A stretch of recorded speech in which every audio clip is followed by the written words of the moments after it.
மீண்டுமாக உங்கள் அனைவரையும் ஆண்டவராக இயேசு கிறிஸ்துவின் நாமத்திலே நான் வாழ்த்துகின்றேன். கர்த்தர் உங்களோடு இருப்பாராக, உங்களை ஆசீர்வதிப்பாராக. நேற்றைய தினத்திலே ஆண்டவருடைய வார்த்தைகளை உங்களோடு நான் பகிர்ந்து கொள்ளுகின்ற பொழுது, ஒரு கிறிஸ்தவ வாழ்க்கை என்றால் என்ன, ஆன்மீக வாழ்க்கை இல்லை என்றால் ஆவிக்குரிய வாழ்க்கை என்றால் என்ன, ஒரு கிறிஸ்தவர் என்றால் யார் என்பது போன்ற கேள்வியை முன்வைத்து அதற்குரிய விடைகளில் ஒன்றை உங்களோடு நான் பகிர்ந்து கொண்டேன்.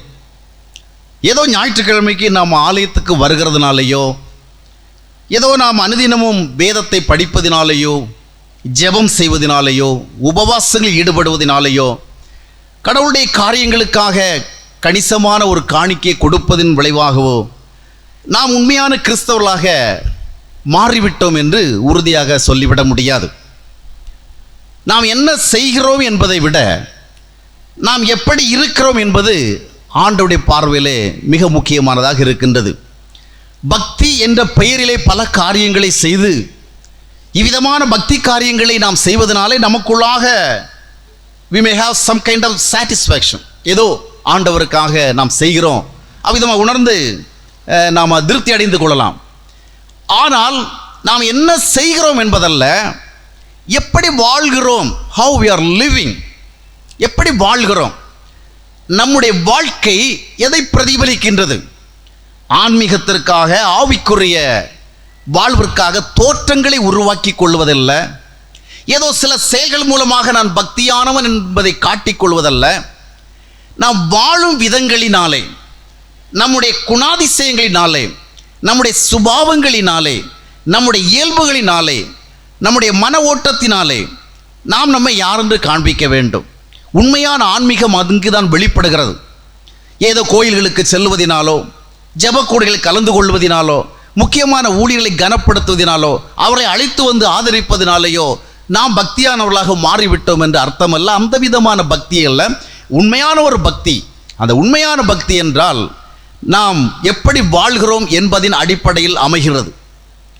இன்றைக்கு நம்முடைய கிறிஸ்தவ வாழ்க்கை நாம் கிறிஸ்தவர் என்று சொல்லிக் கொள்வதற்கு போதுமான தகுதியுடையதாக இருக்கிறதா என்றால் நம்முடைய பிரயாசங்கள் வீணாக போகக்கூடாது. எவ்வளோ பக்தியாக இருக்கிறோம், எவ்வளோ ஆண்டவரை போல்கிறோம், பாடுகிறோம், துதிக்கிறோம், ஸ்தோத்திரிக்கிறோம், ஆராதிக்கிறோம், காணிக்கை கொடுக்கிறோம். we are doing so many things in the name of religion. மத நம்பிக்கையின் அடிப்படையில் நம்ம நிறைய காரியங்களை செய்கிறோம். அதற்குரிய ரிவார்ட்ஸ், பிரதிபலன்களை நாம் அடையாமல் போய்விடக்கூடாது. அதனால் எவை தேவனுக்கு பிரியமானவைகள், எபேசியர் 5ஆம் அத்தியாயத்தினுடைய 17ஆம் வசனத்தை வாசிக்கும் பொழுது, நீங்கள் மதியற்றவர்களாக இராமல், அதாவது டோன்ட் பி ஃபூலிஷ், புத்தி இல்லாமல் இருக்காதீங்க, நல்ல ஞானத்தோடு செயல்படுங்க, கர்த்தருக்கு பிரியமானது என்னது என்பதை உணர்ந்து கொள்ளுங்கள். Just realise what is pleasing to God. கடவுளுக்கு எது பிரியம் அதை உணர்ந்து கொள்ளுங்கள் என்று அப்போஸ்தலனாகிய பவுல் தெளிவாக எழுதுகிறார். ஆவிக்குரிய வாழ்க்கையில் நாம் ஏதோ சில பக்தி காரியங்களை செய்கிறதில்ல. ஆன்மீகம் என்று சொன்னால் அது ஒரு அன்பு சார்ந்த விஷயம், அது ஒரு அன்பின் வாழ்க்கை. நேற்றைய தினத்தில் பார்த்தோம், ஒரு கிறிஸ்தவ வாழ்க்கை என்பது கிறிஸ்துவனுடைய உயிரோடு எழுந்த வல்லமையை சார்ந்து வாழ வேண்டிய ஒரு வாழ்க்கை. தேவனிடத்திலிருந்து 2 விதமான வல்லமைகள் வெளிப்பட்டு வருகிறது. ஒன்று தேவனுடைய சர்வ வல்லமை, இன்னொன்று தேவனுடைய பரிசுத்த வல்லமை. சர்வ வல்லமையைத்தான் இயேசு கிறிஸ்து சிலுவையில் அறையப்படுவதற்கு சற்று முன்னர் கூட வெளிப்படுத்தினார். நோய்களை குணமாக்கினார், பிசாசுகளை துரத்தினார், காற்றையும் கடலையும் அடக்கினார், முடவனை நடக்க வைத்து, செவிடனை கேட்க வைத்து, குருடனை பார்க்க வைத்து, பல்வேறு வியாதிகளோடு வந்தவர்களை ஆரோக்கியப்படுத்தி விதமான வல்லமையை வெளிப்படுத்தினார். ஆனால் சிலுவையில் அறையப்பட்டதின் மூலமாக இன்னொரு வல்லமை வெளிப்பட்டது. அந்த வல்லமையை குறித்து ஆண்டவராக இயேசு கிறிஸ்து உயிரோடு எழுந்து வந்து சீடரோடு பேசுகிறார். அப்போஸ்தலர் நடவடிக்கைகள் 1ஆம் அத்தியாயத்தினுடைய 8ஆம் வசனத்தில் அதை வாசிக்கிறோம். பரிசுத்த ஆவி உங்கள் மேல் வருகின்ற பொழுது நீங்கள் பலனடைந்து, நீங்கள் எனக்கு எருசலேமிலும், யூதேயாவிலும், சமாரியாவிலும், உலகத்தினுடைய எந்த ஒரு பகுதியிலும் சாட்சிகளாக இருப்பீர்கள். You will become my witnesses.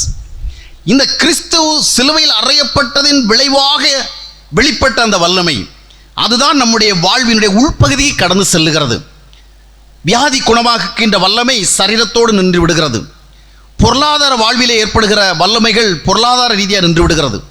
நம்முடைய வாழ்க்கை வட்டத்திலே நடைபெறுகின்ற எந்த வல்லமையும் அது நின்று விடுகிறது. அந்த பரிசுத்த வல்லமை, பரிசுத்த ஆவியின் மூலமாக வருகிற வல்லமை தான் அது என்ன செய்கிறது என்றால், that is penetrating our hearts, நம்முடைய இருதயத்துக்குள்ளாக ஊடுருவி செல்கிறது. அதுதான் வாழ்க்கையை மாற்றுகிறது, மனதை மாற்றுகிறது, சுபாவங்களை மாற்றுகிறது, குணங்களை மாற்றுகிறது, ஒரு சரியான வாழ்க்கை வாழ்வதற்கான வல்லமையை கொடுக்கிறது. அதனுடைய பேர் தான் கிறிஸ்தவ வாழ்க்கை, கிறிஸ்துவை பிரதிபலிக்கின்ற வாழ்க்கை, கிறிஸ்துவுக்கு சாட்சியாக வாழ்கிற வாழ்க்கை. அதுதான் ஆன்மீக வாழ்க்கை. கடவுளை பிரதிபலித்து வாழ்கின்ற ஒரு வாழ்க்கை தான் ஆன்மீக வாழ்க்கை. ஆக கிறிஸ்துவனுடைய வல்லமையை சார்ந்து வாழ்கின்ற வாழ்க்கை தான் கிறிஸ்தவ வாழ்க்கை. அவ்விதம் வாழ்கின்றவர்கள் தான் கிறிஸ்தவர்கள் என்று பார்த்தோம்.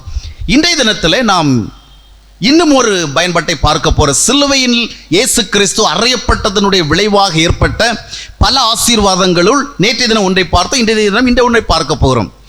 இயேசு கிறிஸ்து சிலுவையில் அறையப்பட்டதன் மூலமாக என்ன நடந்தது என்றால், 1 யோவான் 4ஆம் அத்தியாயத்தினுடைய 9வது வசனத்தை நான் வாசிக்கும் பொழுது, தம்முடைய ஒரே பேரான குமாரனாலே நாம் பிழைக்கும்படிக்கு தேவன் அவர் இவ்வுலகத்திலே அனுப்பினதினால் தேவன் நம்மேல் வைத்த அன்பு வெளிப்பட்டது. தம்முடைய ஒரே பேரான குமாரனாகிய இயேசு கிறிஸ்துவை இந்த பூமிக்கு அனுப்பினதினாலே, நாம் பிழைக்கும்படிக்கு தேவன் அவரை உலகத்தில் அனுப்பினதினாலே தேவன் நம்மேல் வைத்த அன்பு வெளிப்பட்டது. சிலுவையின் மூலமாக, சிலுவையில் இயேசு கிறிஸ்து அறையப்பட்டதின் மூலமாக தேவன் நம்மேல் வைத்த அன்பு வெளிப்பட்டது. அல்லேலூயா. சிலுவையின் மூலமாக என்ன நடத்தி காண்பித்தார், சிலுவையில் அறையப்பட்டதனுடைய விளைவாக என்ன நடந்தது என்று சொன்னால், தேவன் தம்முடைய அன்பை விளங்க பண்ணினார். God demonstrated his love. How much he loves us, he demonstrated that. அதை விளக்கி காட்டினார். சில நேரங்களில் ஏதாவது ஒரு புதிய ப்ராடக்ட் வந்துன்னு சொன்னால், அந்த கம்பெனிக்காரங்க அதை மக்களிடத்தில் விளக்கி காட்டுவதற்கு ரொம்ப பிரயாசம் எடுப்பாங்க. சில நேரத்தில் எங்கள் வீடுகளில் கூட கதவு தட்டுவாங்க. என்னப்பான்னு கேட்டால், ஒரு புதிய ப்ராடக்ட் வந்துருக்கு சார், உங்கள் வீட்டுக்கு ரொம்ப பிரயோஜனமாக இருக்கும், ஒரு புதுசாக ஒரு வேக்கம் கிளீனர் வந்திருக்கு, அது உங்களுக்கு ரொம்ப நல்லா இருக்கும், அதை ஒன்றும் வேணாப்பா, இருக்கிறதே போதும், அதை வச்சு நாங்கள் பெருக்கிக்கிறோம், வேக்கம் கிளீனர் ஒன்றும் வேண்டாம், புதுசாக வாஷிங் மிஷின் ஒன்றும் வாங்குற மாதிரி ஐடியா இல்லை, ஒன்றும் தேவையில்லைண்ணா. இல்லை சார், நீங்கள் வாங்கவே வேண்டாம் சார், நாங்கள் ஒரு டெமோ மட்டும் கொடுக்குறோம், அதுக்கு மட்டும் ஒரு டைம் கொடுங்க சார், ஒரு 10 நிமிஷம் கொடுங்க, அதை கொஞ்சம் நாங்கள் டெமோ பண்ணி காண்பிச்சுட்டு போனோம். வேணாப்பா, நீ முதல்ல டெமோ காமிப்பா, அப்புறம் வாங்க வச்சுருவேன். வேணாம். இல்லை சார், நாங்களும் எங்கள் கம்பெனிக்கு அக்கௌண்ட் கொடுக்கணும் சார், இத்தனை பேருக்கு டெமோ பண்ணுறதை பொறுத்து தான் எங்களுக்கு சம்பளம் கிடைக்கும், ஒரு 10 நிமிஷம் கொடுங்க சார்னு சொல்லிட்டு என்ன பண்ணுவான்னா, அந்த மிஷினை கொண்டாந்து இது இப்படி பண்ணோம், அப்படி பண்ணோம், இப்படி பண்ணோம், அப்படி பண்ணோம்னு சொல்லிட்டு ரொம்ப விளக்கி காட்டுவான். விளக்கி காட்டுறதை பார்த்த உடனே நமக்கு என்ன வந்துடும், அது வரலும் வேணான்னு இருந்தது, கொஞ்சம் யோசனை பண்ணி பார்ப்போமா, நல்லா தானே இருக்குது. அது ஆம்பளைங்க கொஞ்சம் உறுதியாக இருந்தாலும் பொம்பளைங்க என்ன செஞ்சுருவாங்க, இந்த வாங்குகிற விஷயத்தில் ரொம்ப இழகி போயிடுவாங்க. கையில் காசு இல்லாமல் இருந்தாலும் கடனை வாங்கியாவது வாங்கிடுவோங்கிற எண்ணம் அவங்களுக்கு தான் எளிதாக ஓடி வரும். அப்போ அவன் என்ன பண்ணுவான், அவன் விளக்கி காட்டுறதில் வாங்க வச்சிருவான். இது போலத்தான் தேவனும் என்ன செய்தார் என்றால், உங்களுக்காக என்ன கொடுக்கப்பட்டிருக்கின்றது, what kind of blessing I have given to you, சிலுவையின் மூலமாக உங்களுக்கு என்ன ஆசீர்வாதத்தை நான் கொடுத்திருக்கேன் என்பதை உங்களுக்கு விளக்கி காட்டுகிறேன் என்று சொல்லித்தான் தம்முடைய ஒரே பேரான குமாரனாகிய இயேசு கிறிஸ்துவை அவர் சிலுவையில் அறைய ஒப்பு கொடுத்து அன்பை விளக்கி காட்டினார். மனிதனே, உண்மையில் நான் எவ்வளவாக அன்பு வைத்திருக்கிறேன் என்பதை உனக்கு நான் விளக்கி காட்டுகிறேன். ரோமர் 5ஆம் அத்தியாயத்தினுடைய 8ஆம் வசனத்தை வாசித்து பார்க்கும் பொழுது, நாம் பாவிகளாக இருக்கையிலே, still we were sinners, நாம் பாவிகளாக இருக்கையிலேயே இயேசு கிறிஸ்து நமக்காக மரித்ததுனால என்ன நடந்திருக்கிறது, தேவன் தம்முடைய அன்பை விளங்க பண்ணுகிறார். கவனி, பார், சிந்தனை செய், உண்மையில் எனக்கு இருக்கிற அன்பினுடைய ஆழத்தை பார். இதைத்தான் அப்போஸ்தலனாகிய பவுல் பின்னாட்களில் நிருபங்கள் எழுதுகின்ற பொழுது எபேசியர் 3ஆம் அத்தியாயத்தினுடைய 19ஆம் வசனத்திலே அழகாக சொல்லுவார்.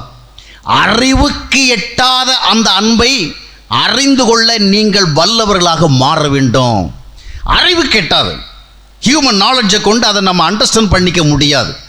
மனித அறிவை கொண்டு கடவுள் எவ்வளவு நேசிக்கிறோமே அறிந்து கொள்ள முடியாது.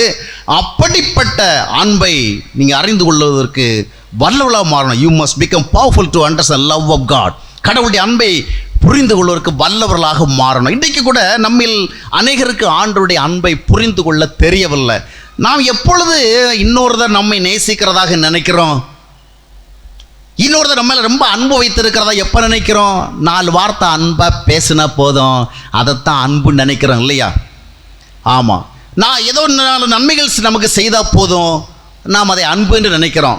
நாம் தப்பு பண்ணாலும் சரி, நல்லது செஞ்சாலும் சரி, கெட்டது செஞ்சாலும் சரி, நம்ம என்ன செஞ்சாலும் அதை சரின்னு ஒத்துக்கிடுறத நம்ம என்ன நினைக்கிறோம்?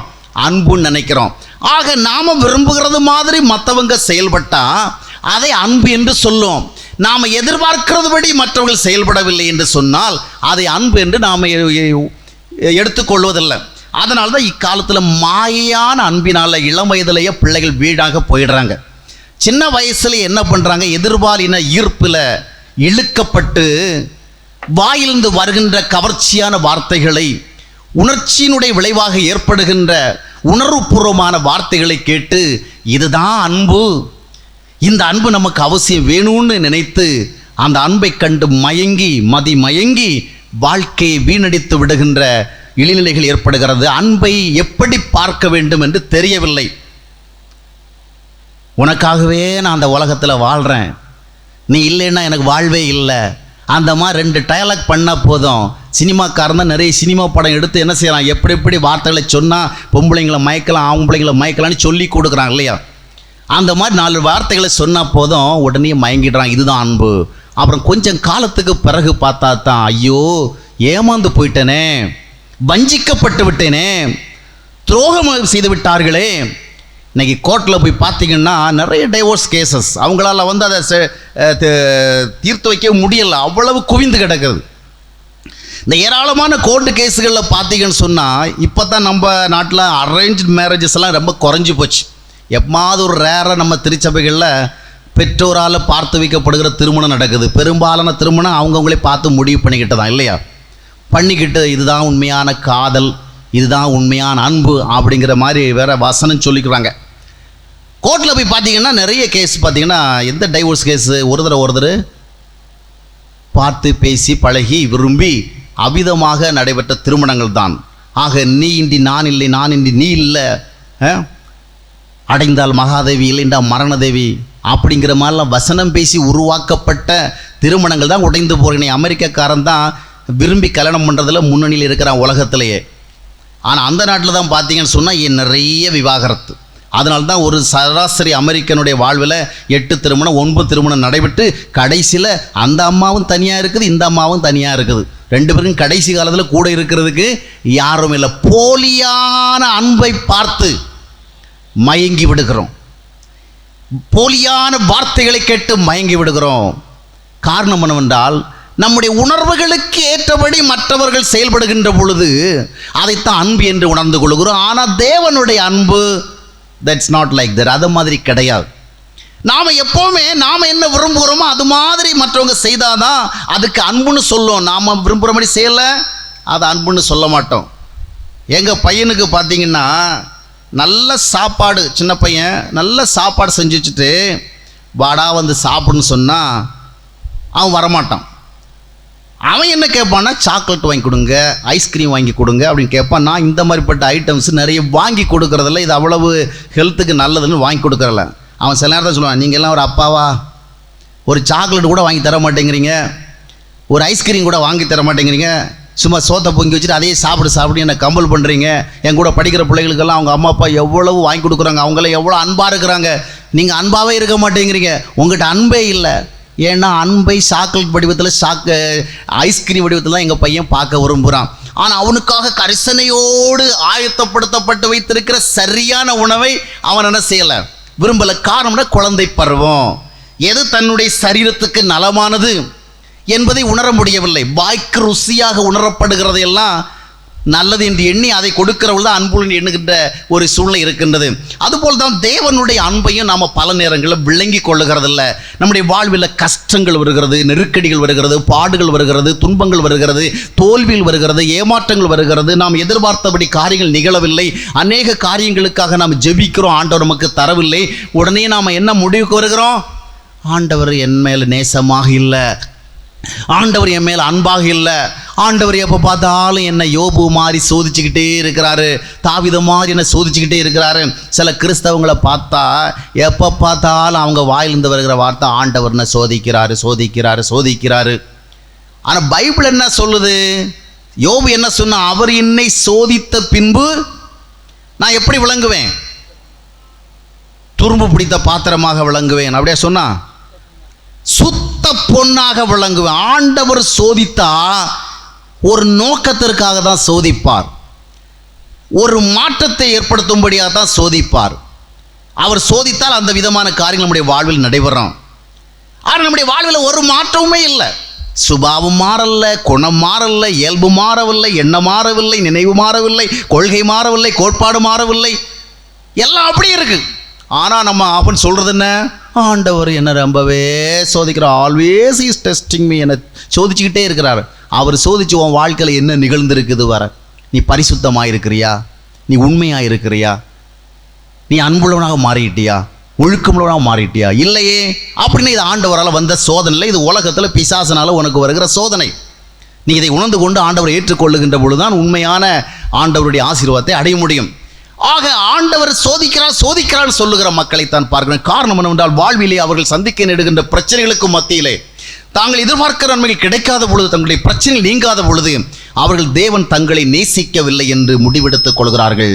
ஆனால் வேதம் சொல்லுகிறது நம்மை நேசித்திருக்கிறார். தீத்து 3ஆம் அத்தியாயத்தினுடைய 4வது வசனத்தை நேற்று தினம் வாசித்தோம். அவருடைய அன்பும் தயவும் என்ன செய்தது? பிரசன்னமானது, வெளிப்பட்டது என்று. அருமையான தேவன் தம்முடைய அன்பை விளங்க பண்ணி இருக்கிறார் என்று வேதம் சொல்லுகின்றது.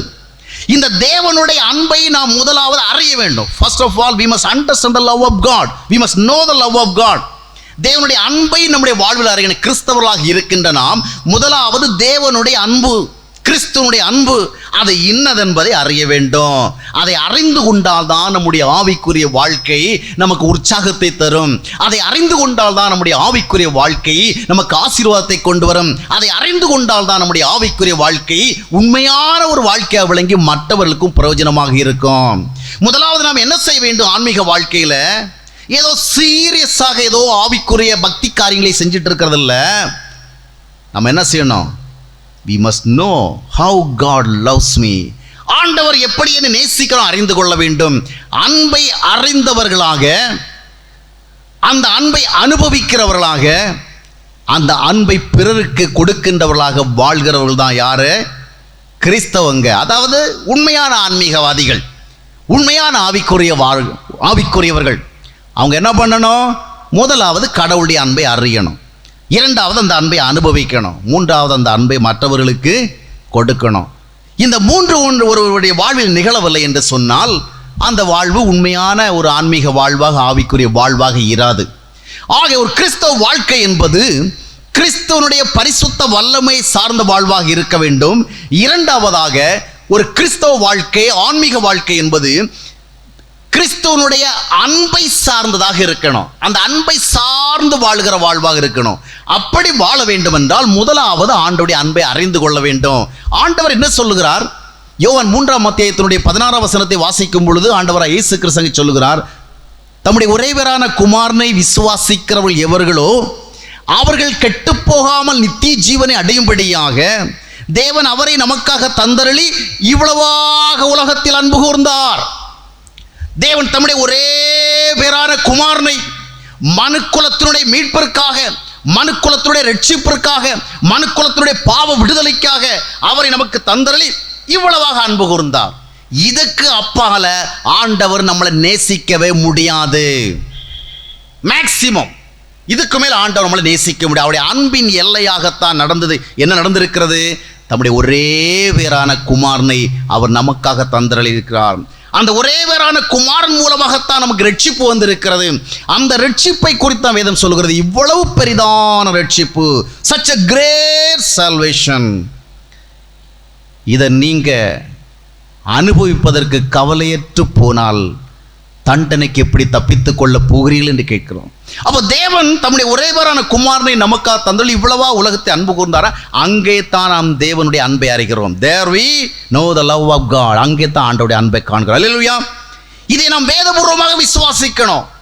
என் சரீரத்தில் இருக்கிற வியாதி ஆண்டவர் நீக்கலையே, என்னுடைய வாழ்வில் இருக்கிற பிரச்சனைகளை மாற்றவில்லையே, குடும்பத்தில் இருக்கிற குழப்பங்கள் நீங்கவில்லையே, பொருளாதாரத்தில் ஏற்படுகிற பிரச்சனைகள் அகலவில்லையே, வாழ்விலே பல்வேறு விதமான காரியங்கள் வருத்தி கொண்டிருக்கிறது, அவைகளுக்கு விடை கிடைக்கவில்லையே, இதனால் ஆண்டவர் என்னை நேசிக்கவில்லை என்பதல்ல, தேவன் தாம் நம்மை நேசித்திருக்கிறார் என்பதை எங்கே எவ்விதமாக வெளிப்படுத்துகிறார் என்றால் தம்முடைய ஒரே பேரான குமாரனை நமக்காக அனுப்பி 1 யோவான் 3ஆம் அத்தியாயத்தினுடைய 16வது வசனத்தை நாம் வாசித்து பார்க்கும் பொழுது, அவர் தம்முடைய ஜீவனை நமக்காக தந்ததினாலே, as he had laid down his life for us, we came to know that what love is.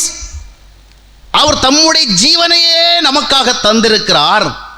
அதன் மூலமாக என்ன செய்திருக்கிறோம் நாம்? இதுதாங்க அன்பு. யாருக்காக ஜீவனை கொடுத்தார்? நல்லவர்களுக்காக அல்ல. நாம் ஒருவேளை நம்முடைய நல்ல நண்பர்களுக்காக ஏதாவது செய்யலாம், நல்ல உறவினர்களுக்காக யாராவது ஏதாவது செய்யலாம். ஆனால் இயேசு கிறிஸ்து யாருக்காக செய்தார்? ரோமர் 5:8 என்ன சொல்கிறது? நாம் பாவிகளாக இருக்கும் பொழுது, தேவனுக்கு விரோதமாக வாழ்ந்து கொண்டிருக்கும் பொழுது, நம்முடைய சுபாவங்களினாலே, குணங்களினாலே, நாம் செயல்படும் விதங்களினாலே, நாம் வாழுகின்ற வழிமுறைகளினாலே ஆண்டவருக்கு எதிராக வாழ்ந்து கொண்டிருந்த பொழுது, அப்படிப்பட்ட ஒரு தவறான வாழ்க்கையில் நம்மை விடுவிப்பதற்காக தேவன் தம்முடைய ஒரே பேரான குமாரனை நமக்காக பாவ நிவாரண பலியாக இந்த பூமிக்கு அனுப்பினார். அல்லேலூயா, அல்லேலூயா. அங்கேதான் அன்பு வெளிப்பட்டது. அங்கே நாம் அறிந்து கொள்ள வேண்டும் அன்பை. அல்லேலூயா. நம்முடைய தனிப்பட்ட வாழ்வின் பிரச்சனைகளின் அடிப்படையிலே, தனிப்பட்ட வாழ்வினுடைய பிரச்சனைகளுக்கு தீர்வு கிடைப்பின் அடிப்படையிலே நாம் அன்பை புரிந்து கொண்டோம் என்று சொன்னால் we will be disappointed. முதலாவதாக ஆண்டவர் என்ன சொல்லுகிறார் என்றால், உன்னுடைய வாழ்க்கையினுடைய வட்டத்திலேயே நின்று கொண்டு உனக்கு என்ன நிகழுகிறது என்பதன் அடிப்படையிலே என்னுடைய அன்பை நீ கணக்கிட்டு கொண்டிராதே. உனக்காக நான் என்ன செய்திருக்கின்றேன், உனக்காக நான் செய்தது என்ன என்பதை யோசித்துப்பார். தேவன் இதைவிட யாரை நேசிக்கவே முடியாது. அவர் தம்முடைய ஒரே பேரான குமாரை நமக்கு அனுப்பியிருக்கிறார். ஆண்டவராய் இயேசு கிறிஸ்து அநேக அற்புதங்களை செய்தார். அந்த அற்புதங்கள் எல்லாம் தம்முடைய வல்லமையின் மூலமாக, தேவனால் கொடுக்கப்பட்ட அபரிமிதமான வல்லமையின் மூலமாக. ஆனால் அத்தோடு அவர் நின்றுவிடவில்லை. எத்தனைதான் அற்புதங்கள் செய்தாலும், எத்தனைதான் அதிசயங்கள் செய்தாலும், எத்தனைதான் மிகப்பெரிய செயல்கள் செய்தாலும் அதனால மனுக்குலம் வாழ்வு பெற்று விடாது. 40 வருடங்களாக மோசையின் மூலமாக தேவன் மிகப்பெரிய அற்புதங்களை செய்திருந்தும் அவர்களுக்காக தேவன் ஆயத்தமாக்கி வைத்திருந்த ஆசீர்வாதங்களை அவர்கள் அடைய முடியாமல் போய்விட்டார்கள். ஏனென்றால் அற்புதங்கள் எல்லாம் வெளியே நடந்தது, உள்ளே நடக்கவில்லை. மனிதனுடைய மனம் மாறாத பொழுது, மனிதனுடைய சுபாவம் மாறாத பொழுது, எத்தனைத்தான் தேவன் அவனுக்கு வெளியிலிருந்து நன்மைகளை செய்தாலும் அவனுடைய வாழ்வு ஆசீர்வதிக்கப்படாது. எனவேதான் இயேசு கிறிஸ்து மனிதனுடைய இருதயத்திற்கு உள்ளே சென்று அவனுடைய கல்லான இருதயத்தை கரைப்பதற்காக, அவனுடைய கல்லான இருதயத்தை எடுத்து போட்டு சதையான இருதயத்தை கொடுப்பதற்காக, அவனுடைய பரிசுத்தமற்ற இருதயத்தை மாற்றிவிட்டு பரிசுத்தமான இருதயத்தை கொடுப்பதற்காக, கோபம் நிறைந்த, எரிச்சல் நிறைந்த, குரோதம் நிறைந்த, கொடுமை நிறைந்த அவனுடைய இருதயத்தை எடுத்து போட்டு அன்பு நிறைந்த, தாழ்மை நிறைந்த, உண்மை நிறைந்த இருதயத்தை கொடுப்பதற்காக அவர் தம்மையே சிலுவையிலே அர்ப்பணித்தார். இதை தவிர வேறு வழியிலே மனிதனை மாற்றுவதற்கு வழியே இல்லை. மனிதனுக்கும் தேவனுக்கும் இடையிலே ஒரு தடை இருக்கிறது என்பதை ஏசாயா தீர்க்கதரிசியின் புத்தகம் 59ஆம் அத்தியாயத்தில் நாம் பார்க்கிறோம். ரட்சிக்க கூடாதபடிக்கு என்னுடைய காதுகள் மந்தமாகி விடவில்லை, கேட்கக்கூடாதபடிக்கு என்னுடைய கைகள் குறுகி போய்விடவில்லை. ஆனால் உங்களுக்கும் எனக்கும் இடையிலே என்ன இருக்கிறது?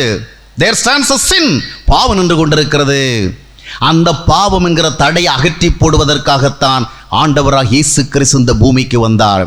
ஒவ்வொரு மனிதனுக்குள்ளும் தேவ ஆசீர்வாதம் வர முடியாதபடிக்கு, ஒவ்வொரு மனிதனுக்குள்ளும் தேவ சமாதானம் வர முடியாதபடிக்கு, ஒவ்வொரு மனிதனுக்குள்ளும் தெய்வீக சந்தோஷம் வர முடியாதபடிக்கு, ஒவ்வொரு மனிதனுக்குள்ளும் தெய்வீக நம்பிக்கை வர முடியாதபடிக்கு அங்கே ஒரு தடை இருக்கின்றது. அந்த தடைதான் பாவம். இந்த பாவத்தை நீக்கி போடுவதற்காகத்தான் ஆண்டவராக இயேசு கிறிஸ்து தம்முடைய ஜீவனையே கொடுக்க நேர்ந்தது. மனிதனுடைய பாவங்களில் அவனை விடுவிக்க ஆண்டவர் விரும்பின பொழுது அவர் ஒரு தூதனை அனுப்பி எல்லாருடைய பாவங்களையும் மன்னிப்பாயாக என்று சொல்லவில்லை. அவரே வந்து எல்லாருடைய பாவங்களும் மன்னிக்கப்பட்டு விட்டது என்று சொல்லவில்லை. அப்படி சொல்லி மன்னிக்கப்பட முடியாது. அப்படி சொல்வதனாலே பாவம் நீங்காது. அதற்காக பாவ நிவாரணம் செய்யப்பட வேண்டும், பாவத்திற்கு பலி செலுத்தப்பட வேண்டும். அதற்காகத்தான் தேவன் மனிதராக இந்த பூமியிலே வந்து தம்முடைய சுய ரத்தத்தை சிந்தி மனிதனுக்காக ரட்சிப்பை உருவாக்கினார். இந்த அன்பை புரிந்து கொள்ள வேண்டும். அல்லேலூயா. இந்த அன்பை புரிந்து கொள்ள வேண்டும். தேவன் தம்முடைய அன்பை மனிதர்களுக்கு விளக்கி காண்பிக்க விரும்பினார். மனிதனே, உனக்காக நான் எவ்வளவு பெரிய அன்பை வைத்திருக்கிறேன், உண்மையில் நான் வைத்திருக்கிற அன்பு எவ்வளவு என்பதை பார்ப்பதை அறிவிப்பதற்காக தேவன் தம்முடைய ஒரே பேரான குமாரனை கல்வாரிக்கு அனுப்பினார். தேவகுமாரன் தேவ அன்பை சுமந்து கொண்டு கல்வாரிக்கு வந்தார். அந்த கல்வாரியிலே வந்து தம்முடைய ஜீவனை கொடுத்ததன் மூலமாக அந்த அன்பை வெளிப்படுத்தினார். Jesus revealed God's love. அந்த தேவ அன்பை அவர் வெளிப்படுத்தினார்.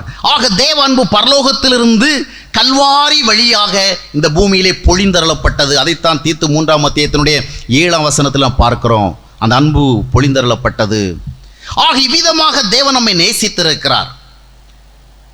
இவ்விதமாக தேவன் நம்மை நேசித்திருக்கும் பொழுது இந்த அன்பை நாம் உணரணும். இன்றைக்கு நாம் இயேசு கிறிஸ்துவின் அன்பை, வல்லமையை அற்புதங்கள் மூலமாக மட்டுமே, அதிசயங்கள் மூலமாக மட்டுமே காண விரும்புவோம் என்று சொன்னால் அது நம்முடைய கண்கள் குருடாக இருக்கிறது என்பதை அறிவிக்கின்ற ஒன்றாக மாறிவிடும். வேத வார்த்தைகளுக்கு முக்கியத்துவம் கொடுக்க வேண்டும். இன்றைக்கு பெரும்பாலான தெய்வ ஊழியர்களும், இன்றைக்கு பெரும்பாலான சுவிசேஷகர்களும், இன்றைக்கு பெரும்பாலான பாஸ்டர்களும் இயேசு கிறிஸ்துவனுடைய அற்புதங்களை குறித்து தான் பேசுகிறார்கள். அவர் சிலுவையில் அறையப்படுவதற்கு முன்பாக என்னென்ன அதிசயமான காரியங்களை செய்தாரோ அதுபோன்று இப்பொழுது நிகழ வேண்டும் என்பதை தான் சொல்லுகிறார்கள். இன்று உங்களுக்கு ஆண்டவர் ஒரு அற்புதத்தை செய்ய போகிறார் என்று தொலைக்காட்சி வழியாக கைகளை நீட்டிக்கொண்டு பேசுகிறார்கள்.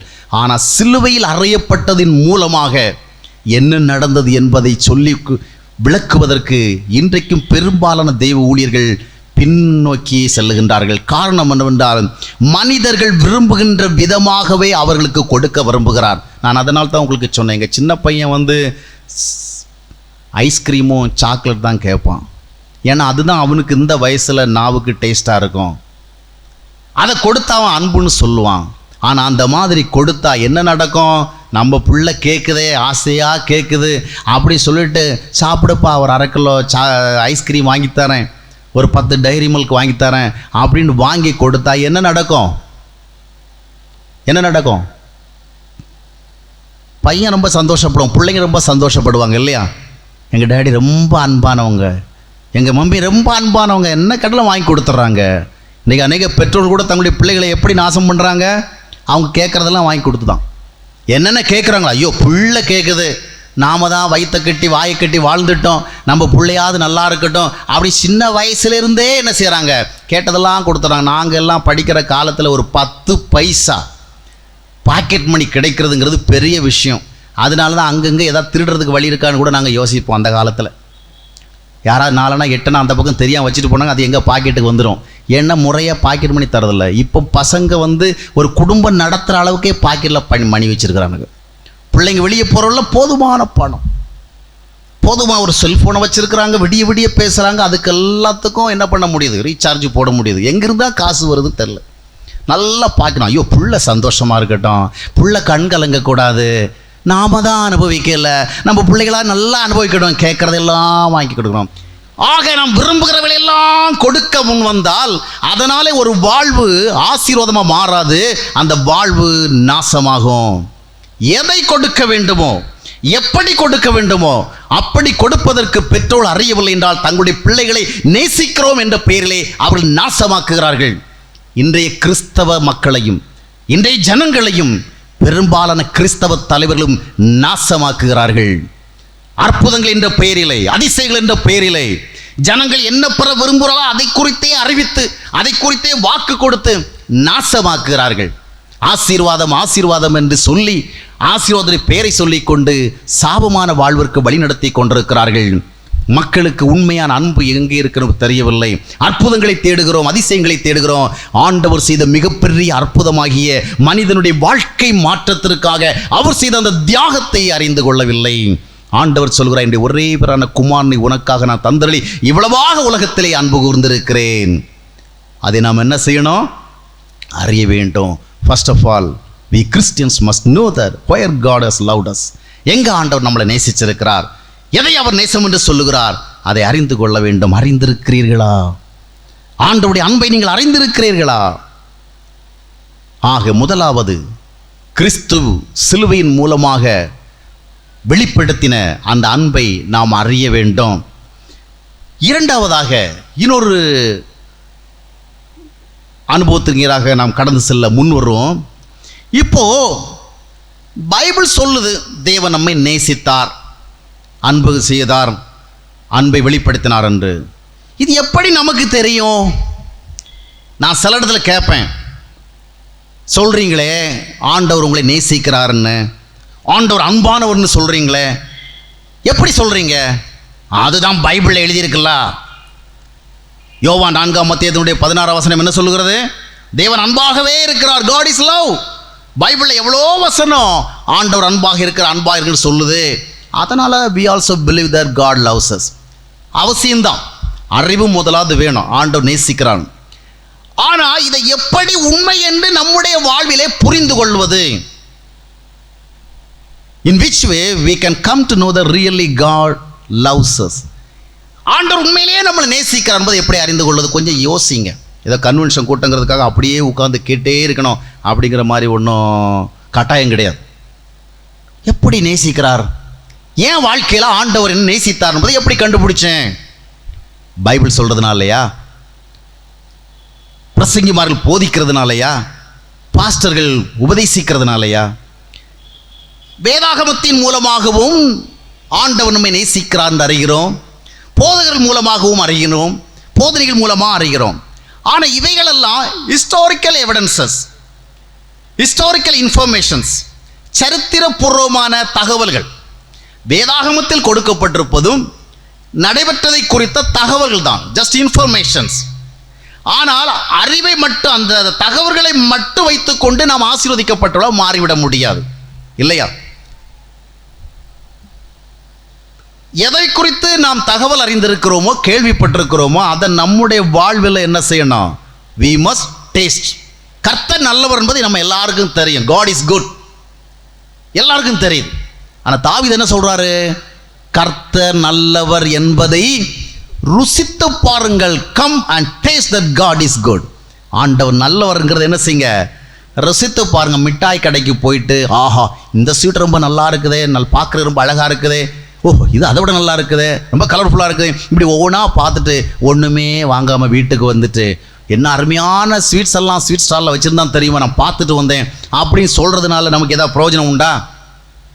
கடையில் பார்த்த ஜாங்கிரி, கடையில் பார்த்த குலோப் ஜாமுன், இதை மாதிரி ஸ்வீட்ஸ் ஐட்டம்ஸ் எல்லாம் பார்த்துட்டு வந்து வீட்டில் நல்லா ஸ்வீட்டாக ஃபீல் பண்ண முடியுமா? என்ன அப்படியே உட்காந்துருக்குறீங்க? கடைக்கு போகிறோம், புதுசாக ஒரு மிஷின் வந்துருக்கு, ரொம்ப அருமையாக விளக்குறான், இதை மட்டும் உங்கள் வீட்டுக்கு வந்தால் ரொம்ப பிரமாதமாக இருக்கும். புதுசாக ஒரு எல்இடியில் ஒரு நல்ல ஒரு டிவி வந்திருக்கு, இதில் உங்களுக்கு நல்ல கிளாரிட்டி கிடைக்கும், ரொம்ப சிறப்பாக இருக்கும், அருமையாக இருக்கும், இதை வாங்கி யூஸ் பண்ணுங்க அப்படின்னாலும் நிறைய விளக்கம் கொடுக்குறான். அதையெல்லாம் போய் பார்த்துட்டு வந்துட்டோம், நிறைய தகவல் கொடுக்குறான். அதுக்காக நம்ம வீட்டில் வந்த உடனே அதை நினச்சி சந்தோஷப்பட முடியுமா? என்ன நடக்கணும்? எது அறிவிக்கப்பட்டதோ அதை அனுபவிக்க வேண்டும். தேவன் அன்பானவர் என்று வேதாகமம் சொல்லுகிறது, வேதத்தை வைத்து போதிக்கிறவர்கள் சொல்லுகிறார்கள். இந்த அறிவு மட்டுமே நம்மை வாழ வைத்து விடாது. Just knowledge will not help us. வெறும் நாலேஜ் நமக்கு உதவி செய்யாது. இந்த நாலேஜ் என்ன செய்யணும்? நாம அனுபவமாக்க வேண்டும். It must be translated into experience. அனுபவமாக மாறணும். இதுக்கு ஆண்டவர் என்னவோ பண்ணியிருக்கிறாரா? நல்ல கவனிங்க. ஏதோ வேதத்திலே எழுதப்பட்டிருக்கிறது என்பதற்காக நீங்கள் தேவன் அன்பானவர் சொல்லிக் கொண்டிருப்பதல்ல, இயேசுடைய அன்பை குறித்து பாடிக்கொண்டிருப்பதல்ல, துதித்து கொண்டிருப்பதல்ல. நாம் நன்றாகத்தான் பாடுகிறோம் இயேசு அன்பானவர் என்று. இயேசுடைய அன்பை குறித்து, இயேசுடைய தயவை குறித்து, இரக்கத்தை குறித்து நாம் மிக சிறப்பாக பாடுகிறோம். ஆனால் இது மட்டும் போதாது. பாடுகிற நாம், புகழ்கிற நாம் அனுபவிக்கிறோமா? அறிவு மட்டும் போதாது. ஆனால் தேவன் என்ன செய்திருக்கிறார் பாருங்கள். பரலோகத்தில் இருக்கிற தேவன் மனுக்குலத்தின் மேல் வைத்திருக்கிற அன்பை வெளிப்படுத்த விரும்பின பொழுது தம்முடைய ஒரே பேரான குமாரனாகிய இயேசு கிறிஸ்துவிடத்தில் அந்த பொறுப்பை கொடுக்கிறார். இயேசு கிறிஸ்து அந்த தேவ அன்பை சுமந்து கொண்டு வருகிறார். அதை மனுக்குலம் அறிந்து கொள்வதற்காக கல்வாரி சிலுவையிலே தம்முடைய ஜீவனை கொடுத்து அந்த அன்பை அவர் என்ன செய்கிறார்? He revealed God's love. He manifested the love of God. கடவுளுடைய அன்பை வெளிப்படுத்துகிறார். அப்போ பரலோகத்தில் இருக்கிற அன்பு எங்க வந்திருக்கு? சொல்லுங்க சொல்லுங்க, எங்க வந்திருக்கு? கல்கூட்டத்துக்கா? கல்கூட்டத்துக்கு வந்திருக்கு. ஆனா முதல்ல எங்க வந்தது? ஒண்ணுமே சொல்ல மாட்டேங்கிறீங்க. கல்வாரிக்கு வந்தது இல்லையா? தேவ அன்பு இயேசு கிறிஸ்துவின் கல்வாரிக்கு வந்தது. ஆனா கல்வாரிக்கு மட்டும் வந்தா போதுமா? அந்த அன்பு எங்கே வர வேணும்? எங்க அன்பு எங்க வரணும்? என்னுடைய இருதயத்துக்குள்ள வரணும். so that I can enjoy it, so that I can experience it, so that I can taste it. அந்த அன்பை நான் எனக்குள்ள பெற்றுக்கொள்ள வேண்டும். அதுக்கு பைபிள் என்ன சொல்லுது? ரோமர் 5ஆம் அத்தியாயத்தினுடைய 5ஆம் வசனம் மிக தெளிவாக கூறுகிறது. தேவன் என்ன பண்ணியிருக்கிறார்? மேலும் நமக்கு அருளப்பட்ட பரிசுத்த ஆவியினாலே தேவ அன்பு நம்முடைய இருதயங்களிலே ஊற்றப்பட்டிருக்கிறது. பார்த்தீங்களா? பரிசுத்த ஆவி எது கொடுக்கப்படுகிறது? தீத்து 3ஆம் அத்தியாயத்தினுடைய 7ஆம் வசனம் என்ன வாசிக்கிறோம்? பரிசுத்த ஆவி சம்பூர்ணமாக மனிதர்களுக்காக பொழிந்தருளப்பட்டது. எதற்காக? அந்த பரிசுத்த ஆவியின் மூலமாகத்தான் தேவ அன்பு மனிதனுடைய இருதயத்திற்குள்ளே கடந்து வருகிறது. அல்லேலூயா. தேவகுமாரன் பரலோகத்தின் அன்பை சுமந்து கொண்டு கல்வாரிக்கு வந்து வெளிப்படுத்தினார். அங்கே அவருடைய பணி நிறைவேறுகிறது. அதற்கு பிறகு தேவன் என்ன செய்கிறார்? அந்த கல்வாரியின் மூலமாக வெளிப்படுத்தப்பட்ட அந்த உண்மையான அன்பை, தேவ அன்பை சுமந்து கொண்டு செல்லும்படியாக பரிசுத்த ஆவியை அனுப்புகிறார். அந்த பரிசுத்த ஆவியின் மூலமாக இந்த அன்பு மனிதனுடைய இருதயத்துக்குள்ளே வருகிறது. அதன் மூலமாக மனிதன் என்ன செய்கிறான்?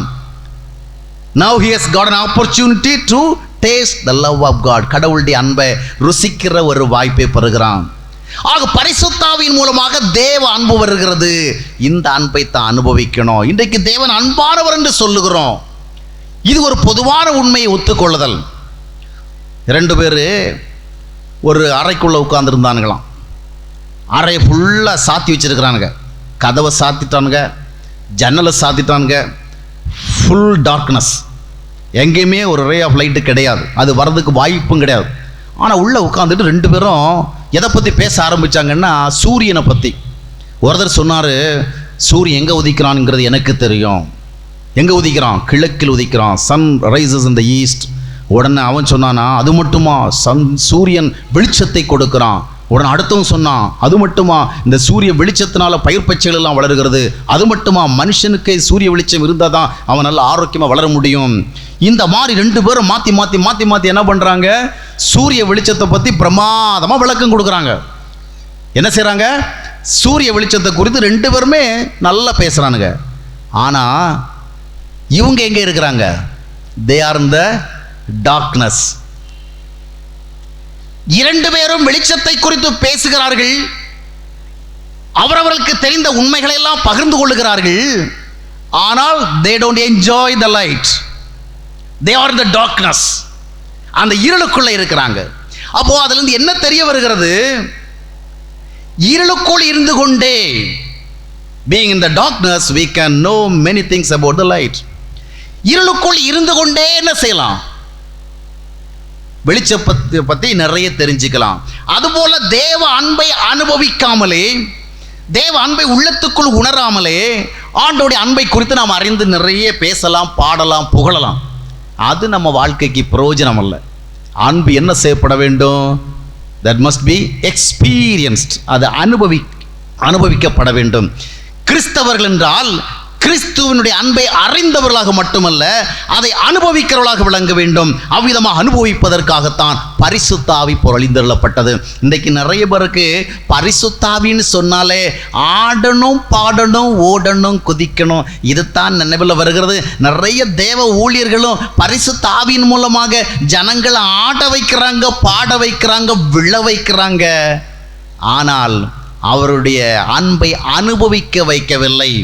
இதோ பரிசுத்த ஆவியானவர் மழையைப் போல பொழிகிறார், மேகத்தைப் போல வந்து இறங்குகிறார், அவர் உங்கள் மத்தியிலே அசைவாடி கொண்டிருக்கிறத நான் பார்க்கிறேன் என்று இன்றைய கவர்ச்சி கதாநாயகர்களாகிய பிரபலமான தேவ ஊழியர்கள் எல்லாம் சொல்லி மக்களை நம்ப வைக்கிறார்கள். ஆனால் அவ்விதமான அனுபவத்தை காண்பித்து அவர்களை ஆட வைக்கிறார்கள், அவர்கள் பாட வைக்கிறார்கள், அவர்களை குதூகலிக்க வைக்கிறார்கள், அவர்களை குதிக்க வைக்கிறார்கள், விழ வைக்கிறார்கள். இதுதான் பரிசுத்த ஆவியுடைய செயல்பாடு என்று சொல்லப்படுகிறது. ஆனால் இந்த ஏரியாவை விட்டு அடுத்தது அவங்க வாழ்க்கை பகுதிக்கு செல்கின்ற பொழுது, அவங்க லைஃப் சிச்சுவேஷன்ஸுக்கு போகின்ற பொழுது அங்கே என்ன நடைபெறுகின்றது? வாழ்க்கை முரண்பட்டதாக இருக்கின்றது. இப்பொழுது சொன்னார்கள், பரிசுத்த ஆவியை நாங்கள் ரொம்ப அனுபவித்தோம், தேவ பிரசன்னத்தை அனுபவிப்போம். ஆஹா, அந்த ஆராதனை வேளை எவ்வளோ சிறப்பாக இருந்தது, அந்த ஊழியக்காரர் ஆராதனை நடத்துகிற வேளை ஆவியானவருடைய அசையோட ரொம்ப அதிகமாக இருந்தது. ஆனால் வீட்டுக்கு போன பிறகு இல்லை. வீட்டுக்கு போன பிறகு ஒன்றும் இல்லை. கல் கூட்டத்தில் இருக்கிறவங்களுக்கெல்லாம் புட்டு நல்லா தெரியும் இல்லையா? நல்லா குழாய் புட்டை வச்சு நல்லா சாப்பிட்ருப்பீங்க. எனக்கும் அது ரொம்ப பிடிக்கும். அந்த குழாய் வில்ல பார்த்தீங்கன்னு சொன்னால் கொஞ்சம் மாவு போட்டு, அப்புறம் கொஞ்சம் தேங்காய் துருவல் போட்டு, அப்புறம் கொஞ்சம் மாவு போட்டு, அப்புறம் கொஞ்சம் துருவல் போட்டு, அப்படியே அதை ஃபில் பண்ணி அப்புறம் ஒரு பாத்திரத்தில் வைத்து அந்த நீராவின் மூலமாக அதை வேக வைப்போம். அப்போ அந்த குழாய் எப்படி இருக்கும்? முழுசாக நிரம்பி இருக்கும், ஆவி போயிட்டே இருக்கும். ஆனால் அதுக்கு பிறகு கொஞ்சம் நேரத்துக்கு பிறகு என்ன பண்ணுவாங்க? ஒரு குச்சியால் இங்கேருந்து அப்படியே புஷ் பண்ணி விட்டவுடனே என்ன பண்ணிடும்? எல்லா புட்டும் வெளியே வந்துடும். வெளியே வந்த பிறகு குழாய் வழியாக பார்த்தீங்கன்னா உலகம் முழுசும் தெரியும். அங்கே ஆவியும் இருக்காது, வேறு ஒன்றும் இருக்காது, ஃபுல்லாக காலியாக இருக்கும் இல்லையா? அதனால தான் மலையாளத்தில் புட்டு தட்டுன்னு குழலும்பாங்க. நிறைய கிறிஸ்தவங்க வாழ்க்கையும் அப்படி தான். ஆராதனை வேலையை கடந்து போன பிறகு இந்த புட்டு காலியான குழாய் மாதிரி மாறிடுவாங்க. அதுபோல் நிரம்பி இருப்பாங்க, ஆவியெல்லாம் போகும், ஆவியில் நிரம்பி இருப்பாங்க. ஆலயத்தை விட்டு வெளியே போன உடனே, ஆராதனை முடிச்சு அந்த பக்கம் போன உடனே அவங்கவுங்க ஜென்ம சுபாவம் வெளிப்பட ஆரம்பிச்சிடும். ஆனால் இப்பொழுது நம்ம திருச்சபை அப்படி இல்லை. திருச்சபைக்குள்ளேயே ஜென்ம சுபாவம் தான் வெளிப்படுது. ஒரு பக்கம் ஆராதித்து கொண்டு இன்னொரு பக்கம் வாய்க்கு வந்தபடியெல்லாம் பேசுவாங்க. பிறந்ததுலேருந்து எந்த சுபாவத்தில் வருகிறாங்களோ அதே சுபாவம், வீட்லேயும் அதே சுபாவம். நான் சொல்லுவேன், நம்ம சிஎஸ்ஐ கிறிஸ்தவர்கள் தான் மாய்மாலம் இல்லாத கிறிஸ்தவங்க. பெந்தைகோச கிறிஸ்தவங்களும் மாய்மாலமான கிறிஸ்தவங்க. ஏன்னு சொன்னால், பெந்தைகோச கிறிஸ்தவங்க திருச்சபை பக்கத்தில் போயாச்சுன்னு சொன்னால் அப்படியே ஆவியில் நிரம்பினவங்க மாதிரி காண்பிப்பாங்க. எப்பொழுதும் அல்லேலூயா ஸ்தோத்திரம் அப்படி ரொம்ப இது பண்ணுவாங்க, ரொம்ப பரிசுத்தமாக காண்பிப்பாங்க. நம்ம சிஎஸ்ஐ கிறிஸ்தவ மக்கள் அப்படியெல்லாம் கிடையாது. வீட்டில் எப்படி இருக்கிறாங்களோ அப்படி தான் சபையிலும் இருப்பாங்க. வீட்டில் வாய்க்கு வந்தபடி பேசினா சபையிலையும் வாய்க்கு வந்தபடி தான் பேசுவாங்க. இவங்ககிட்ட மாய்மாலமே கிடையாது. இவங்களை பார்த்து நோபடி வில் பி டிசீவ்டு. ஆக சுபாவங்கள் மாறவில்லை. ஆக தேவ அன்பை குறித்து அறிந்து என்ன பிரயோஜனம்? ஆராதித்து என்ன பிரயோஜனம்? வாழ்க்கையிலே அனுபவிக்கவில்லையே. அப்படி அனுபவிக்க வேண்டும் என்றால் என்ன நடக்க வேண்டும்? பரிசுத்த ஆவி மனுஷனுடைய இருதயத்துக்குள்ள வரணும். நிறைய கிறிஸ்தவங்களும் பரிசுத்த ஆவியை பற்றி தெரியலையே, அப்புறம் எப்படி அவங்க கிறிஸ்தவங்களாக முடியும்? நான் நிறைய கிறிஸ்தவங்கள்ட்ட கேட்குறேன், எவ்வளோ வருஷமாக கிறிஸ்தவங்களாக இருக்கிறீங்க, கமிட்டியில் இருக்கிறீங்க, சேர்மன் ஆகுறீங்க, ட்ரெஷரர் ஆகுறீங்க, அங்கே பதவி வேணும் இங்கே பதவி அலைகிறீங்க, நீங்கள் முதல்ல கிறிஸ்தவங்க ஆகிருக்கிறீங்களா? அந்த கமிட்டியில் இடம் பிடிக்கணும், இந்த கமிட்டியில் இடம் பிடிக்கணும், அங்கே சீட்டு வாங்கணும், இங்கே சீட்டு வாங்கணும், என்ன தகுடுதத்தை நாய்த்தனமாக பேய்த்தனமாக எப்படியாவது ஒரு பதவியை பிடிச்சிடணும்னு சொல்லிட்டு கிறிஸ்தவர்களாக இருக்கிறீங்களா? நீங்கள் முதலாவது கிறிஸ்தவ சமுதாயத்து மத்தியிலே, கிறிஸ்தவ சபை சூழலுக்கு மத்தியிலே பதவிகளுக்காக இவ்வளோ அலைபோதுகிறீர்களே, நீங்கள் முதலாவது கிறிஸ்தவர்களாக இருக்கிறீர்களா? இயேசு கிறிஸ்து கல்வாரி சிலுவையில் இரத்தத்தை சிந்தி உங்களை தேவனுடைய பிள்ளையாக்குவதற்கு வந்தாரே, நீங்கள் முதல்ல தேவனுடைய பிள்ளைகளாக மாறி இருக்கிறீர்களா? பரிசுத்தாவி பெற்றீர்கள் கேட்டால் நான் வேற சபைம்பாங்க. நான் பெந்தைகோசை கிடையாது. பெந்தைகோசைகளுக்கு மட்டுமா பரிசுத்தாவி? ரோமர் 8ஆம் அத்தியாயத்தினுடைய 9ஆம் வசனம் என்ன சொல்லுகிறது? கிறிஸ்துவனுடைய ஆவி இல்லாதவன் கிறிஸ்தவனே இல்லை. அவன் எவ்வளவு பக்தியாக இருந்தாலும் சரி, எவ்வளவு காணிக்கை கொடுத்தாலும் சரி, கட்டடம் கட்டி கொடுத்தாலும் சரி, கோபுரம் கட்டி கொடுத்தாலும் சரி, மணிக்கூண்டு கட்டி கொடுத்தாலும் சரி, 10 மிஷினரி இல்லை 25 மிஷினரி தாங்கினாலும் சரி, if he doesn't have the spirit of Christ, he is not belonging to Christ. ஆக பரிசுத்த ஆவி தான் நாம கிறிஸ்தவர்களாக இருப்பதனுடைய அடையாளம். இது பைபிள் சொல்லுது, இதை நம்ம மறுக்க முடியாது. எந்த ஒரு குறிப்பிட்ட திருச்சபைக்கு கொடுக்கப்பட்டதில் பரிசுத்த ஆவி, பாவியாக இருக்கிறவர்கள் பரிசுத்தராகிய தேவனுடைய பிள்ளைகளாக மாறுவதற்கு தங்களை ஒப்பு கொடுக்கிறவர்களுக்கு பரிசுத்தாய் கொடுக்கப்படுகிறார். அல்லேலூயா. இந்த பரிசுத்தாவி வழியாகத்தான் தேவன் தம்முடைய அன்பை அனுப்புகிறார். இந்த பரிசுத்தாவி ஒரு மனிதனுக்குள்ளே வருகின்ற பொழுது அந்த மனிதனுக்குள்ளே ஒரு வித்தியாசமான தெய்வீக அன்பு செயல்பட ஆரம்பிக்கின்றது.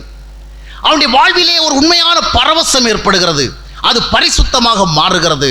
அப்போஸ்தலனாகிய பவுல் சொல்லுகின்ற பொழுது 2 கொரிந்தியர் 5ஆம் அத்தியாயத்தினுடைய 14வது வசனத்தை நீங்கள் வாசித்து பார்க்கும் பொழுது, கிறிஸ்துவனுடைய அன்பு எங்களை நெருக்கி ஏவுகிறது.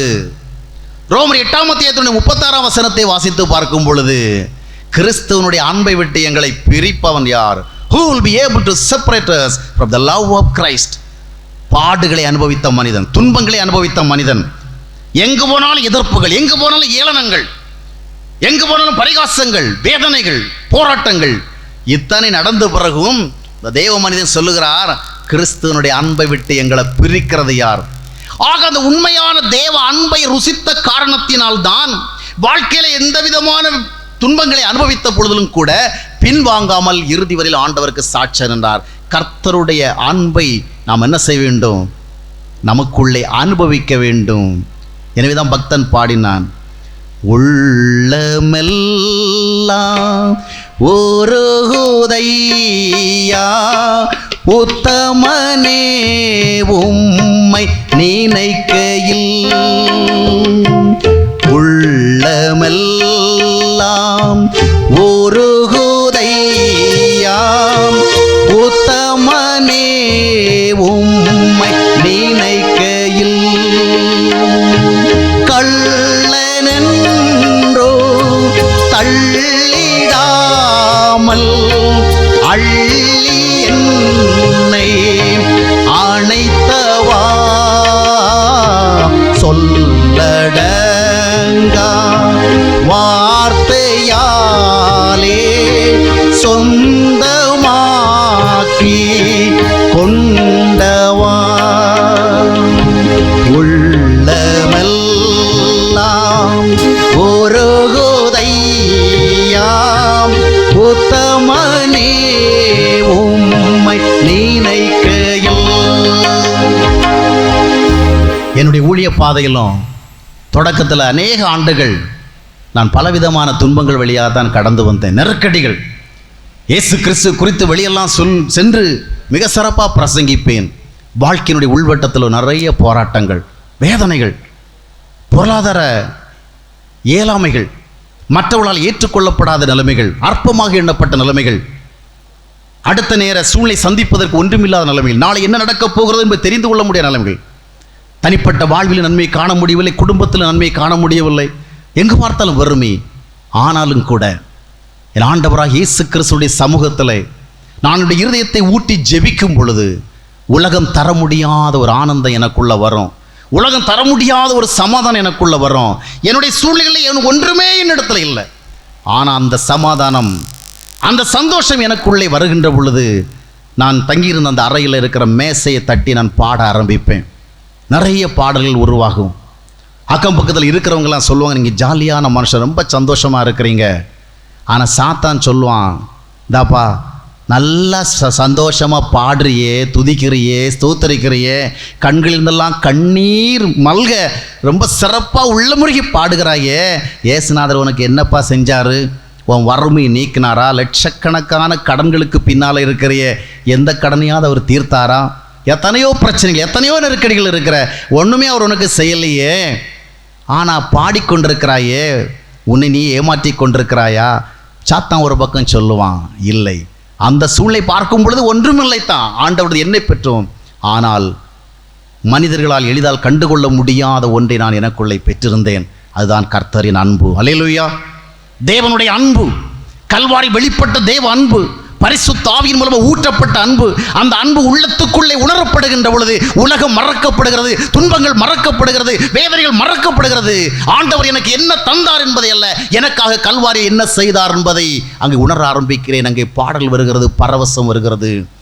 எனவேதான் அப்போஸ்தலனாகிய பவுல் எழுதி வைத்தான், இது அறிவு கேட்டாத அன்பையா, இந்த உலகம் புரிஞ்சிக்காது. கணவன் நேசிக்கவில்லையே, மனைவி நேசிக்கவில்லையே என்கிற மனவேதனையோடு வாழ்கிறீர்கள் அல்லவா? என்னை பெற்றோர் உண்மையாக நேசிக்கவில்லை என்று எண்ணுகிறீர்கள் அல்லவா? இந்த உலகத்தில் யாருமே என்னை நேசிக்கவில்லை என்று உங்களுக்குள் வேதனை அடைந்து கொண்டிருக்கிறீர்கள் அல்லவா? எங்கே போனாலும் யாரை பார்த்தாலும் என்னிடத்தில் உண்மையான அன்பில்லையே என்று எண்ணுகிறீர்கள் அல்லவா? இந்த உலகத்தில் உண்மையான அன்பை எதிர்பாராதிருங்கள். எந்த ஒரு ஹியூமன் பீயிங்ஸும் உங்களுக்கு ஒரு உண்மையான அன்பை தர முடியாது. உண்மையான அன்பு கல்வாரியிலே வெளிப்பட்டது. அந்த உண்மையான அன்பை நீங்கள் உணர வேண்டும். அந்த அன்பு தான் உங்களை தாகம் தீர்க்கும், அந்த அன்பு தான் உங்களுக்குள் நிறைவுண்டாக்கும். அந்த அன்பை அனுபவித்து விட்டால் அதற்கு பிறகு இவர் நேசிக்கவில்லை, அவர் நேசிக்கவில்லை என்கிற வேதனைகள் உங்களுக்கு இராது.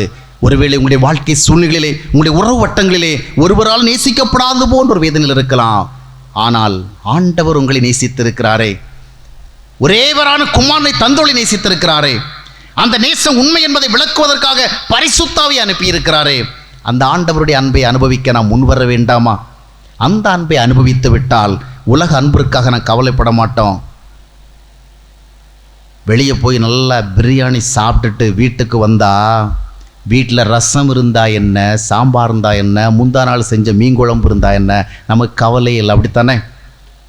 சில ஆட்கள் அப்படி தான் அலுவலகத்துக்கு போயிட்டு திருப்பி வரவில் என்ன பண்ணுவாங்க, நல்ல என்வி கடையில் போய் நல்லா ஒரு பிடி பிடிச்சிட்டு வருவாங்க. அன்றைக்கி வீட்டில் சமையல் ஒன்றும் நல்லா இருக்காது. வீட்டம்மாப்பா வந்தோடனே சொல்லுவாங்க, இன்றைக்கி நான் ஒன்றும் விசேஷமாக செய்யலை, நிறைய வேலை இருந்தது, முந்தா நாள் உள்ள குழம்பு தான் கொஞ்சம் சூடு பண்ணி வச்சுருக்கேன், கொஞ்சம் நீங்கள் சமாளிச்சிங்க.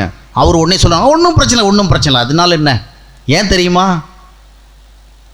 நல்லா பிரியாணி சாப்பிட்டு வந்திருக்காரு, வயிறு மட்டும் காலியாக இருந்துருன்னு சொன்னால் அன்றைக்கி ஒரு வழி பண்ணியிருப்பார். நல்லா சாப்பிட்டு வந்தனால வீட்டில் என்ன ஐட்டம் இருந்தாலும் ரொம்ப சாதாரணமாக இருந்தாலும் அதை பற்றி அவருக்கு கவலை இல்லை. அதுபோல் தெய்வத்தினுடைய அன்பை நம்முடைய இருதயத்தில் ருசிக்கும் பொழுது நம்முடைய வாழ்வின் சூழ்நிலைகள் நமக்கு என்ன அன்பை தருகிறதோ இல்லையோ அது நம்மை பாதிக்காது. ஆண்டவராக இயேசு கிறிஸ்துவை நான் என்னுடைய வாழ்வில் ஏற்றுக்கொண்ட பிறகு என்னை யார் எவ்வளவு நேசிக்கிறாள் என்பதை நான் அளந்து பார்த்ததே இல்லை. அதற்கு அவசியம் இருக்கவில்லை. மனிதன் இன்றைக்கு நேசிப்பான், நாளைக்கு வெறுப்பான். இன்றைக்கு உயிரையே கொடுப்பேன் என்று சொல்வான், நாளைக்கு உயிரை எடுப்பதற்கு முன் வருவான். மனித அன்பு நிலையற்றது, உறவுகளின் அன்பை நிலையற்றது. உண்மையான அன்பை ஆண்டவராக இயேசு கிறிஸ்து மட்டுமே தர முடியும். அவர் அந்த அன்பை கல்வாரியிலே தம்முடைய இரத்தத்தை சிந்தி அவர் வெளிப்படுத்தி இருக்கிறார். அந்த அன்பை சுமந்து கொண்டுதான் பரிசுத்த ஆவியானவர் இந்த பூமிக்கு வந்தார். ஆக தேவ அன்பை நம்முடைய வாழ்வில் அறிந்து கொள்ள வேண்டும். இரண்டாவது, அனுபவிக்க வேணும், அதை எக்ஸ்பீரியன்ஸ் பண்ணணும். ஏனென்றால் தேவ அன்பு பரிசுத்தாவின் மூலமாக உள்ளத்திலே ஊற்றப்படுகிறது. வாழ்வின் சூழ்நிலையில் என்ன நடக்கிறது என்பதில்லை, உள்ளத்துக்குள் என்ன நடக்கிறது. உள்ளத்துக்குள் தேவ அன்பை ருசிக்கும் பொழுது வாழ்க்கை சூழ்நிலை எவ்விதமாக இருந்தாலும் அவைகளெல்லாம் ஏற்றுக்கொள்ளவும் தாங்கிக் கொள்ளவும் சகித்து கொள்ளவும் நமக்கு ஒரு விசேஷமான மனப்பக்குவம் வருகிறது. எனவே தான் அப்போஸ்தலனாகிய பவுல் பிலிப்பில் எழுதுகின்ற பொழுது, என்னை பலப்படுத்துகிற கிறிஸ்து இயேசுவினாலே எல்லாவற்றையும் செய்ய எனக்கு பலம் உண்டு என்று சொல்லி 11வது முந்தின வசனத்திலே சொல்லுவான், எந்த சூழ்நிலையில் நான் மனரம்யமாக இருக்க போதிக்கப்பட்டிருக்கிறேன். வாழ்ந்திருக்கும் எனக்கு தெரியும், தாழ்ந்திருக்கும் எனக்கு தெரியும். காரணம் என்னவென்றால் இந்த உலகம் எந்த விதமான சூழ்நிலைகளுக்குள்ளும் என்னை கொண்டு வைக்கும், ஆனால் என் ஆண்டவருக்குள்ளாக எனக்கு ஒரு நல்ல சூழ்நிலை இருக்கிறது. ஆண்டவருக்குள்ளான அந்த அன்பு என்னை தேற்றுகிறது என்று அவன் அங்கே உண்மையை வெளிப்படுத்துகிறார். ஆக அன்பை அறிய வேண்டும், அன்பை அனுபவிக்க வேண்டும். கடைசியாக ஒரு கருத்தை சொல்லி நான் என்னுடைய செய்தியை நிறைவுபடுத்தி கொள்ள விரும்புகிறேன்.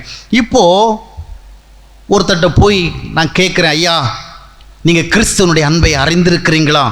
அவர் உடனே சொல்கிறாரு, ஆமாம் நான் அறிந்திருக்கிறேனே, எனக்கு நல்லா தெரியுமே கிறிஸ்துவோட அன்பு. அது சரி ஐயா, அனுபவிச்சிருக்கிறீங்களா? உடனே அவர் என்ன சொல்கிறாரு, ஏன் இல்லை, நல்லா அனுபவிச்சிருக்கிறேன், டெய்லி அனுபவிக்கிறேன். இயேசுநாதருடைய அன்பினால டெய்லி என்னுடைய இருதயத்துக்குள்ள ஒரு பரவசத்தை உணர்கிறேன். இப்படி அவர் சொன்னால் நாம் மறுத்து சொல்ல முடியுமா? அன்பை அறிந்திருக்கிறாரு, அன்பை அனுபவித்திருக்கிறார். அவர் சொல்லும் பொழுது நான் இல்லைன்னு சொல்ல முடியாது. ஆனால் அவர் அன்பை அறிந்திருக்கிறாரா, அனுபவித்திருக்கிறாரா என்பதை எப்படி அறிந்து கொள்வது? How can we come to know that he has tasted the love of Christ? ஆண்டோடைய அன்பை அறிந்து எப்படி கண்டுபிடிச்சிருப்பீங்க? இயேசு கிறிஸ்துவனுடைய அன்பை ஒரு மனிதன் தன்னுடைய இருதயத்தில் அனுபவிக்கும் பொழுது அந்த இருதயத்துக்குள்ளேயே அந்த அன்பு அடங்கி போகாது. அல்லேலூயா. அந்த அன்பு என்ன செய்யும் என்று சொன்னால், இன்னொருவரை நேசிப்பதற்கான தூண்டுதலை கொடுக்கும். எனவேதான் யோவான் 13ஆம் அத்தியாயத்தினுடைய 34 வசனத்திலே வாசிக்கும் பொழுது இயேசு கிறிஸ்து சீடர்களை சொன்னார். 34-35 வசனங்களில் வாசிக்கும் பொழுது, நான் உங்களில் அன்பாக இருந்தது போல நீங்களும் ஒருவரில் ஒருவர் அன்பாக இருங்கள். Love each other, love one another.